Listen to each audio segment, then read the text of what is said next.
In this video, I am going to share with you how my team and I built our business brand page from 0 to 2,400 followers in just about 5 months. And different from what I usually have shared with you on this channel, this was a business brand page, not a personal brand. So that means no showing your face in stories or reels. So if that kind of thing sounds intriguing to you, then keep on watching because I'm going to share our whole strategy with you.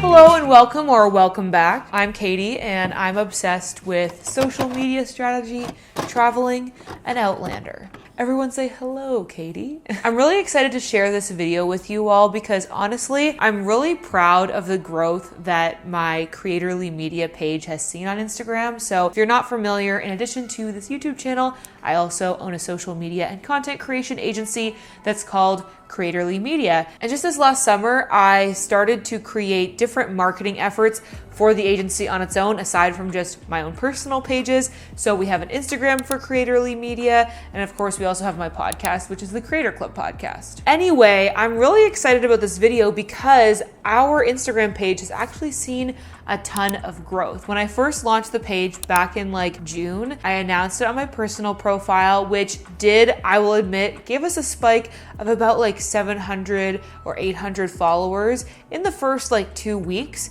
But since then, I really haven't talked about it much on my personal page, and we've still seen some really steady and consistent growth, which to me is an indication that the content strategy that we're using is really effective for this business brand style of page. And I know that a lot of you aren't necessarily trying to grow personal brands, or even if you are, some of these strategies might still be helpful for you when you're trying to brainstorm what your next round of Instagram content should be. So with that being said, let's get into the 3 strategies. Strategy number 1 is posting twice a day, or what I like to call the reels and memes approach. People love to talk about posting frequency and what your posting schedule should be, what time you should post. And the truth is, a lot of that stuff is really not that consequential, and you don't need to post twice a day to really use the strategy that I'm about to share with you. But I do want to be upfront and say that I think posting twice a day really accelerated our growth. You could post once a day, you could post just a few times a week and use the same kind of content placement, but it's not going to work as quickly as if you were to post twice a day. In general, I would say with any kind of social media growth, it's always quality over quantity. You want to make sure that the content that you're creating is actually valuable and interesting to your target audience. And if you can hit that level of quality consistently and quite frequently, then you're just going to see your growth happen faster. So let's talk about what I mean by the reels and memes approach. Basically, every day on the Creatorly account, we post twice, once at 10 a.m. and once at 3 p.m. Every day at 10 a.m., we post some kind of meme, which I'll explain more in a second. And every day at 3 p.m., we post a reel. Normally, this reel is actually a TikTok that we are repurposing and we're featuring another creator. So we'll be tagging the original creator of that reel inside the post, and we're just curating content from people in our community or other people that we think are offering valuable information to our community. Okay, so let's talk about what I mean by memes. Memes, in my opinion, are one of the most effective formats of content on Instagram when you're growing this type of page because they are super shareable. So memes could either be a GIF or a video clip accompanied by some kind of funny or relatable statement, or they could be a tweet graphic where you have either sourced a tweet from somebody else or you've written your own tweet and just formatted it to look like a tweet. For whatever reason, these quick tweet screenshots seem to perform really well on Instagram. And I think part of it is that you get a really quick takeaway from it. Normally the best ones are witty and clever and short. And it's a really easy way for other people online to share their thoughts or feelings with their followers by just resharing content from someone else. So for that reason, tweet graphics are really, really great for reaching a new audience and growing. So that's another type of meme that we like to post. Really, however you want to approach it, a meme in your Instagram strategy is just going to be some type of highly shareable post that's either witty, clever, or relatable or funny in some way. And the reason these are effective is because people tend to engage with them a lot because they're really quick to consume. And also, people tend to share them to their own stories, which helps increase your organic reach. So that's 50% of our daily posting content strategy. The other 50%, like I said before, is Reels. So in the past, my team and I experimented with creating our own Reels for this page. So we would kind of take turns using existing trends and trying to share quick wins through the Reels format. And that performed decently well for us, but it's a lot of work. Something that you might have noticed as if you're a social media manager or a content creator or business owner, creating a high quantity of Reels takes a lot of time. So what we've been experimenting with more recently over the past several months is sourcing Reels from other creators and featuring other creators in the community on our page. I think this is a really effective strategy for a few reasons. For one, it saves you a ton of time. So you can just scroll through TikTok, look through certain hashtags that you know are going to be applicable to your audience, and find really great content to reshare on your page. The second reason is that it's a really great opportunity to shout out content creators that you appreciate, network, and kind of collaborate. So every time we post a reel and we tag someone else, that's an opportunity for us to get to know another content creator, have a little bit of a conversation back and forth with them. And more often than not, the creator that we're featuring is really appreciative because sometimes they might have less followers than us, they might still be trying to grow. And so they're like, oh, thank you for the shout out. So it's just a really great way to kind of get more involved in your niche, get to know more people, and it saves you a ton of time. The best part of this twice daily content strategy that's half Reels, half memes is that I think it's really attainable for business owners and social media managers, and it's an effective way to provide value to your community. Like, it's actually funny, interesting, helpful content that you're able to deliver quite frequently, and it doesn't have to be like a full-time job for you. This is something that you can batch, either weekly or monthly, and feel really good about what you're sharing. And obviously for us, it's helped us really increase our reach and continue to grow. The second thing that we are doing to grow our business page is posting stories daily. Now, I know that might seem a little confusing because you're like, okay, you don't have a face for this brand. How are you posting stories every day?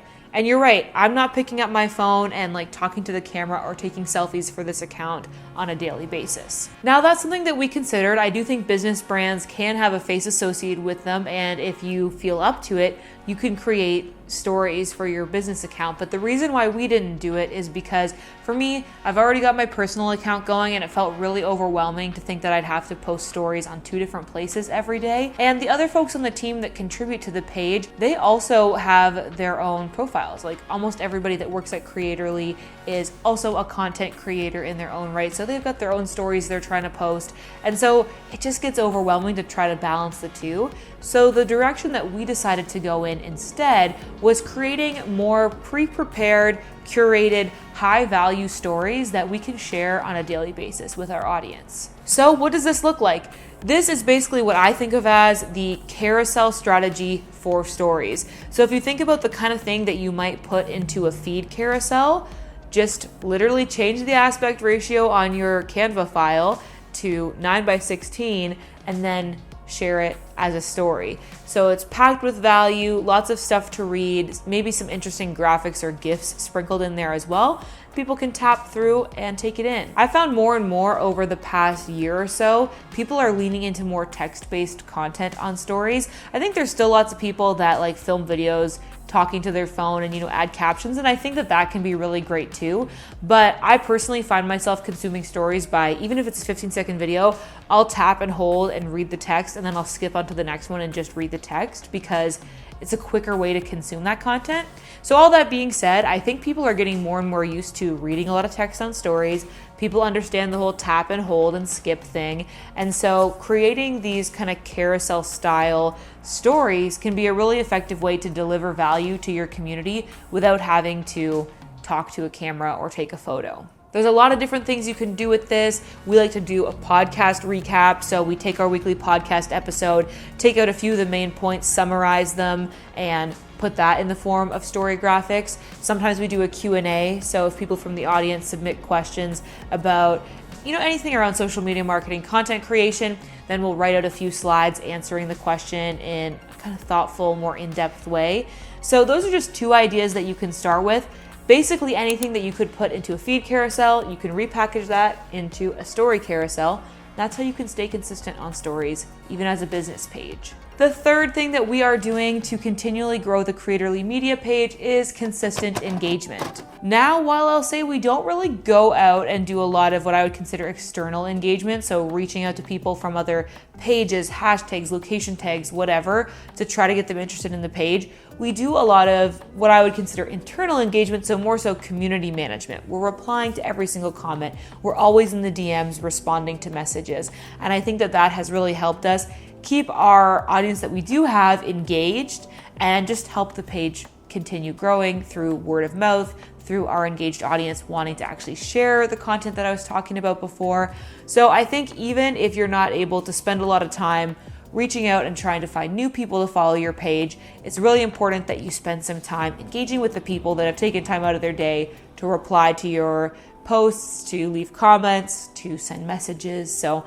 that's something that we try to prioritize as well. So if you are a small business owner that is trying to figure out this whole social media marketing thing and you've never met me before, hello, I'm Katie. I have a business called Creatorly Media. And if all of this sounds kind of overwhelming to you, then I would recommend checking out our website because this is the kind of stuff that we do for our clients as well. So if you want help with that, we'd be more than happy to help you.